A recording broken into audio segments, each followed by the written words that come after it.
I'm gonna do makeup for person who is experienced, and she has prepared her face with moisturizer, and I'm gonna show you how I'm gonna do her makeup.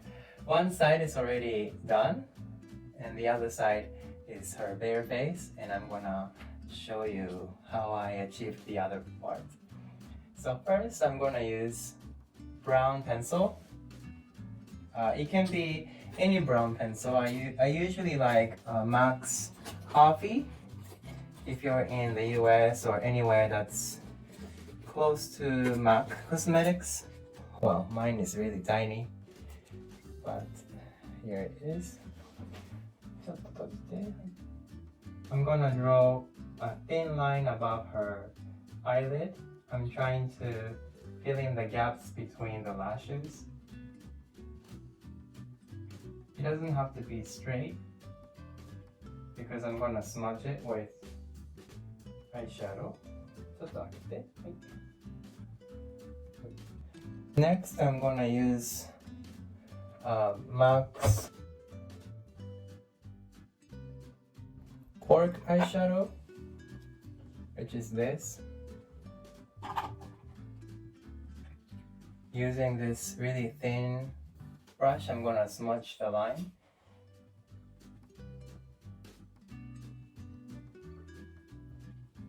I usually start with the eyes because eyeshadow is gonna fall onto the cheek, and this triangle is the most prominent part of the face, so I wanna clean it after the eye makeup is done. I'm trying to make the shadow really blurry, so it's seamless. What I'm trying to achieve is darkest brown and then fade it into her skin tone. Sometimes people have little hooded eyelids, so if it's so, with the eyes open, I go over the eyelid, so you know how much you need to apply. Next, I'm gonna curl her lashes.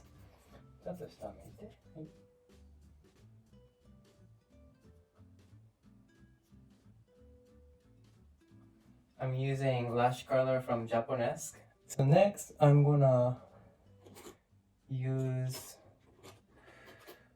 Pat McGrath Labs eyeliner in black. It's called Extreme Black.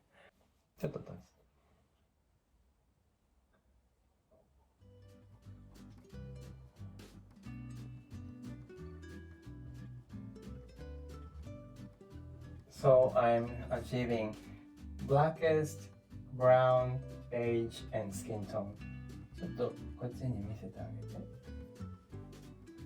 ちょっと閉じて。So here's the darkest. It's really subtle, but I think it's nice. And now I'm gonna use Dior Show Iconic Overcoat mascara. The point is I did lash curling before eyeliner.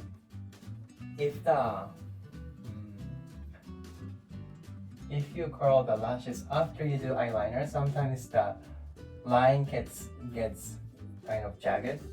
So I'm trying to not mess the eyeliner by doing the lash curler.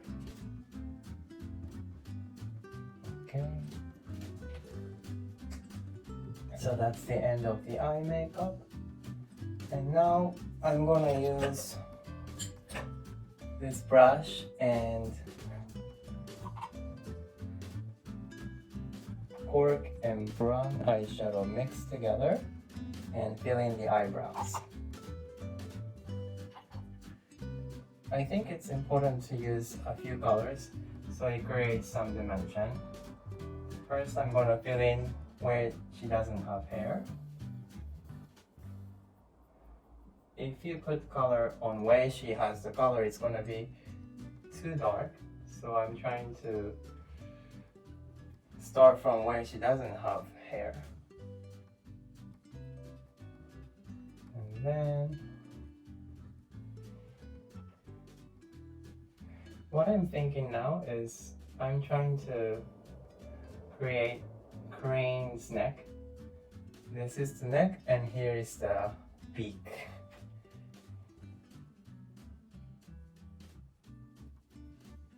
So it starts thicker and gets thinner. Yeah. And here you want to blend it in like this. And you never want to start really thick because it's gonna look like it's really drawn on. Next, I'm going to clean under eye because the eyeshadow falls onto the cheek and you want to keep this area clean. So I cleaned under eye and I'm going to use MAC's concealer. Using a flat brush like this, I'm going to cover where it's a little reddish. And around the nose where it's usually red. For experienced models, I don't want to put too much foundation unless it's a photo shoot because it's gonna really make the skin look like a little like desert and not so moist. So I like to just cover where I need to and not put the foundation all over the skin. I think that's the most flattering and supple look. So only where it's discolored or reddish. ちょっとこっち向いて。はい、ありがと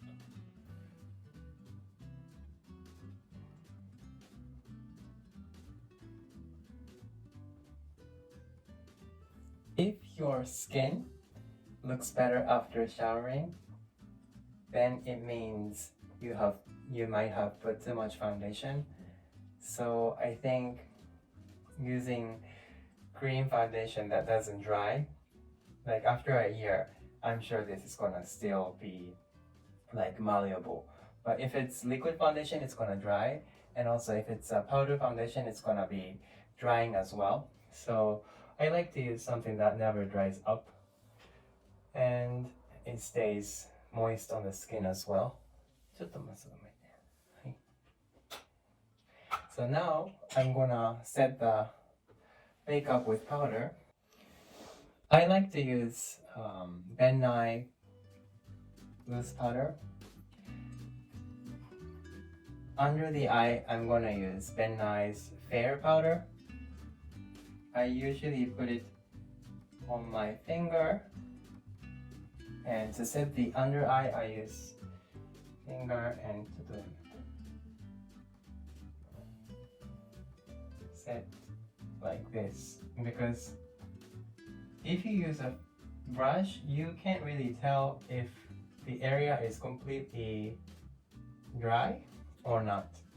And by using finger, you can reach under the wrinkled area and prevent eye makeup from falling and kind of messing the under eye. So I like to use my finger.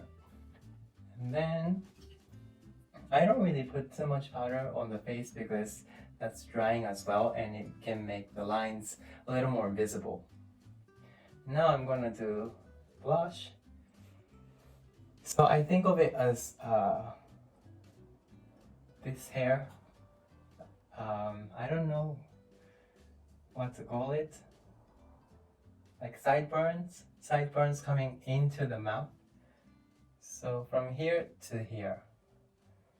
From down to up motion, because here needs to be darker and this needs to be lighter. So it's like lifting her face up. I move the brush accordingly. And I don't like to use glittery or shimmery blush too much because it can make the line a little more visible.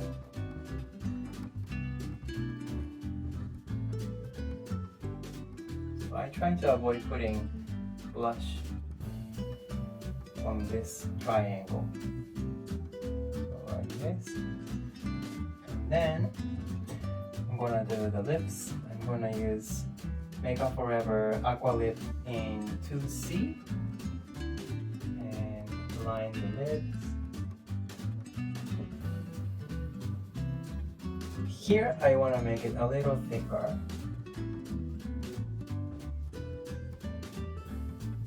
And I imagine it to be like a rib here. There's a rib here, and then there are busts or pectorals going above the rib. So it's this rib and then like chest muscle going like that. And under lip, I imagine it to be like a bathtub or a stomach of a whale. So it's like that.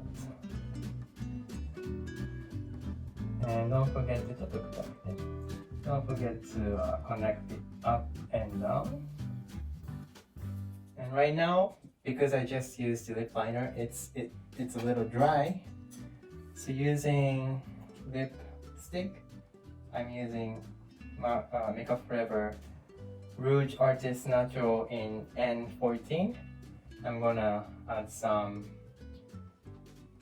sheen to it, something a little more supple. Okay. So this is the final look. I think the point is not to put too much mascara, because if it gets clumpy, it's not gonna look sophisticated anymore. And for lips, I use something like this, like natural rose tone. And for eyebrows, I try to make the lines above and below straight as possible. And for eyelids, I try to avoid something shimmery, frosty, silver or gray, because that's kind of aging. So yeah, dark brown, a little more beigey color, and try to not using gray on the eyebrow, because that's kind of older looking. So I try to use something brown. And yeah, できました。ちょっと近づいていただ